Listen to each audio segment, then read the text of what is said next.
what the Rockefellers knew about raising strong kids. Last week, I was in the Adirondacks for a board meeting in North Country School, a boarding school for grades 4 through 9. At this 88-year-old institution and its sister program, Camp Treetops, children muck stalls, hike mountains, and do real chores before breakfast.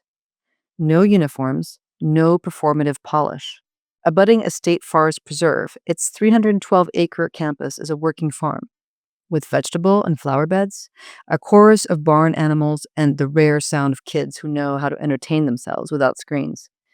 There's an award-winning maple sugar operation, a 6-trail ski hill, a rock climbing crag with 36 routes, 2 riding rings, and over 3 miles of hiking trails.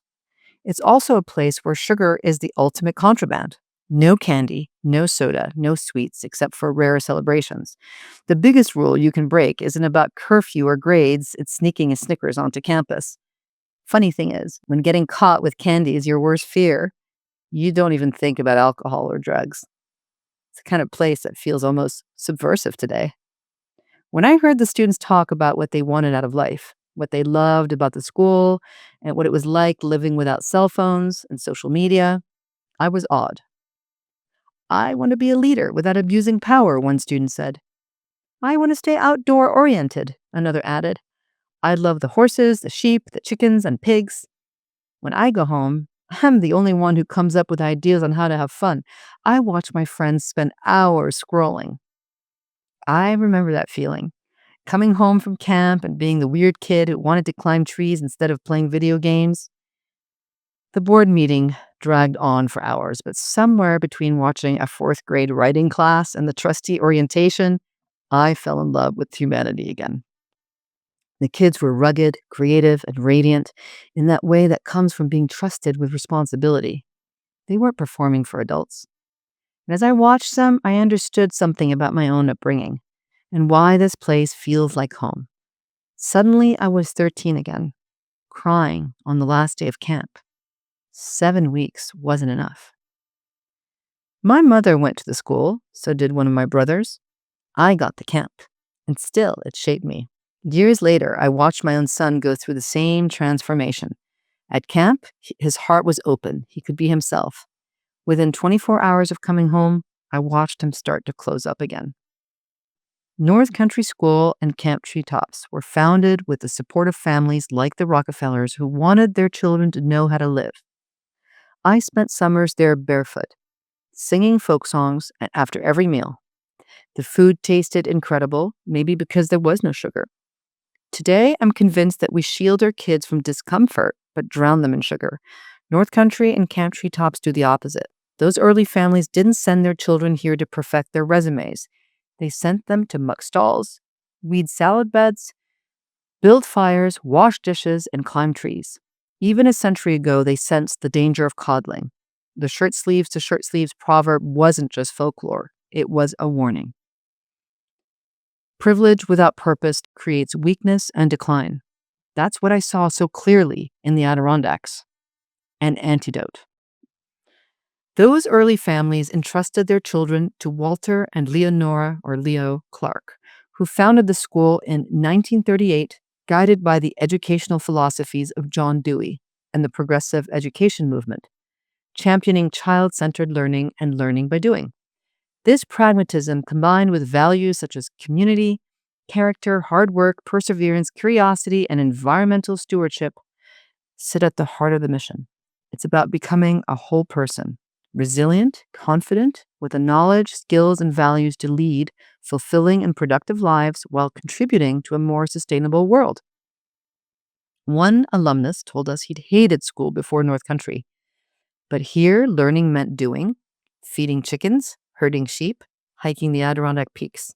By the time he graduated, he loved learning again and went on to study at one of the top universities in the country. I left the Adirondacks with a renewed sense of clarity, not just about education, but about why I give. It's easy to get swept up in prestige giving, glossy galas, naming rights, the endless initiatives that look good in annual reports but do little to change lives. What moved me about North Country School was its quiet defiance.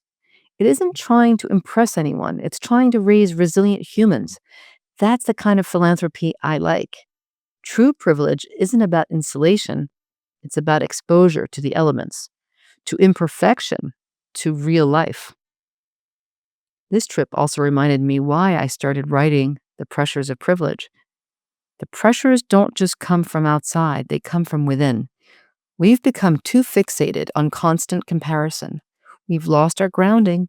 Wealth, success, and comfort can distance us from what makes life meaningful. Community, ruggedness, labor, simplicity, nature, art. So we create substitutes, retreats, mindfulness apps, curated experiences. We're trying to recreate what used to be free. But what the Oehrli families knew, what the founders of North Country School knew, is that strength comes from doing hard things together, from chopping wood, carrying water, feeding animals, and tending a garden, and from living with nature, not apart from it. It's not the money that corrupts us, it's the insulation, the coddling. As I left campus, the mist rose above the fields, and it struck me that this is what every generation of parents hopes for their children, to be capable, connected, and content. And yet, in our polished adult lives, we forget those lessons. We chase comfort, glamour, and call it success. We measure worth in image, not contribution. The irony is that the antidote to the pressure of privilege isn't more exclusivity or convenience. It's in community and hard work in nature. Maybe that's what my philanthropy is about. Protecting the conditions that make wholeness possible and supporting places where people still chop wood, carry water, and live in harmony with the world around them. And maybe that's what the Rockefellers knew all along. Real strength comes from real work. If this episode landed for you, share it with someone who might need to hear it. And if you haven't already, subscribe so you don't miss what's coming. But here's the real thing I want you to know. If you're carrying something you can't talk about, if you have every resource except someone who actually understands what wealth costs, I work one-on-one with people like you navigating exactly that. You can reach me at dianaoehrli.com.